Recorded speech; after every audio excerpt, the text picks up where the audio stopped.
Hello, everyone. Welcome to episode 6 of Gundam GQuuuuuX. I don't know. So what happened in this episode?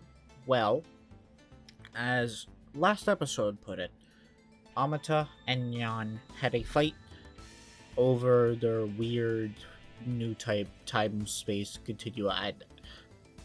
The Kira, I think they want to call it.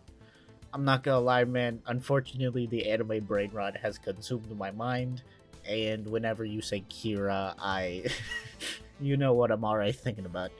Um, I'm either thinking of JoJo, which is brain rot, or I'm thinking of Death Note, which is also brain rot. So, my brain's just mush anyway.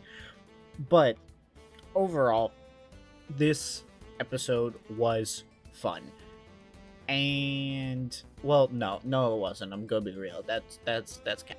I'm just using that as example as a positive adjective in order to make it sound like the episode was good, which I believe it was, but it was not fun. It showed us a bit more about the characters and what they were doing, how they were feeling, and reacting to what happened the last episode. So obviously, Nyan is kind of feeling a little bit guilty about stealing Akata's or Atama's. Sorry, God, I am terrible with names. The little gremlin. She feels bad about stealing Amata's spot in the Gundam, but she really enjoyed being in the Gundam, so she's kind of at a loss. And yeah, so there's that character drama.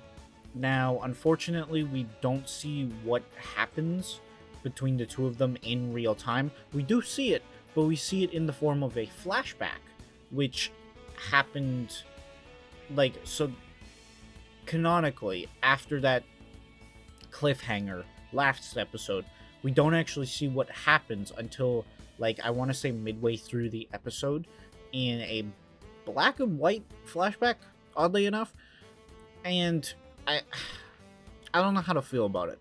On one hand, I think that giving us a cliffhanger and then not following up said cliffhanger in the episode until midway through the episode is kind of scummy.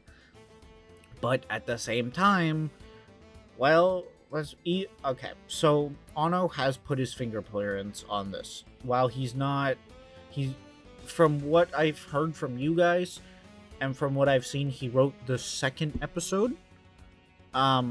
And the concept and some of the stuff.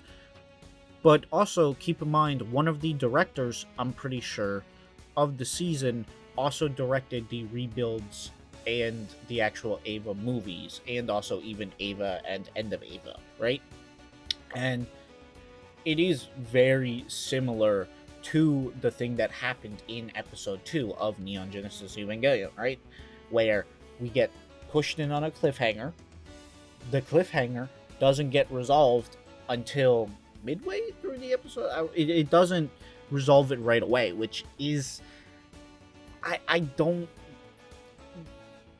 think the trend necessarily makes it a bad thing. However, I do think it is disingenuous to your audience to be like, hey, here's something cool that's going to happen next episode, and then it doesn't happen. It does happen next episode, but it doesn't happen when you think it would, and it also didn't feel as impactful. See, I'm making this comparison because the brawl between Unit 1 and the first Angel we see on screen is a big deal, and it's presented as a big deal in the show. However, in Gundam Quacks, or Gundam Quacking,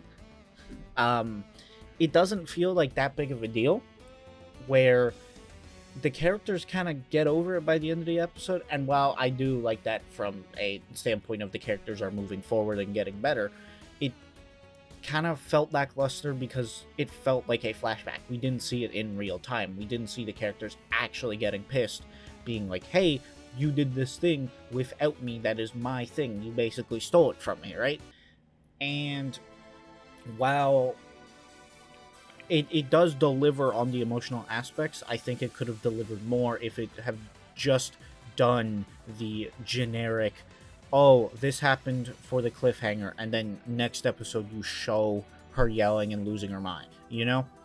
Now, does that mean that the show's like the episode is really bad? No. But at the same time, I feel that it had a missed opportunity where, if I'm being real, sometimes being generic, sometimes you don't have to be unique.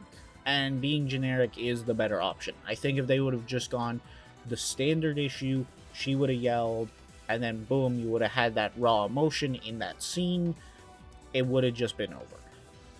But it's not terrible at all. I don't hate it at all, but I can't necessarily say that it was an improvement and it helped out the episode in any way. And actually, considering, I think it took away emotion, because since it was framed as a flashback, it felt less important, and not even like one of those big important flashbacks like a One Piece fight or something like that. It really did feel like just a menial fight between kids, which, okay, it is. Like, let's be real here. It is technically a menial fight between kids, but at the same time, this is an anime. So, yeah, and I say that as in, this is an anime centered around two younger female protagonists. So, their drama would naturally be a main plot of the show, right? So to have that be framed in a way that doesn't make it seem that important is kind of disingenuous of the tone, mood, and direction that I thought the show was going in. Now, if the show goes in a different direction and shows how meaningless their personal opinions and drama is, that'd be interesting. I'm not going to deny that.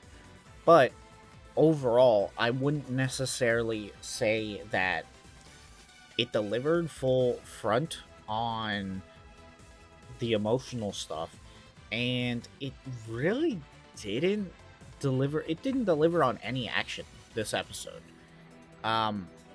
But I did realize something. I do like the captain a lot of the shoot, I don't know what it's called. It's like the Xeon white base, the evil white base.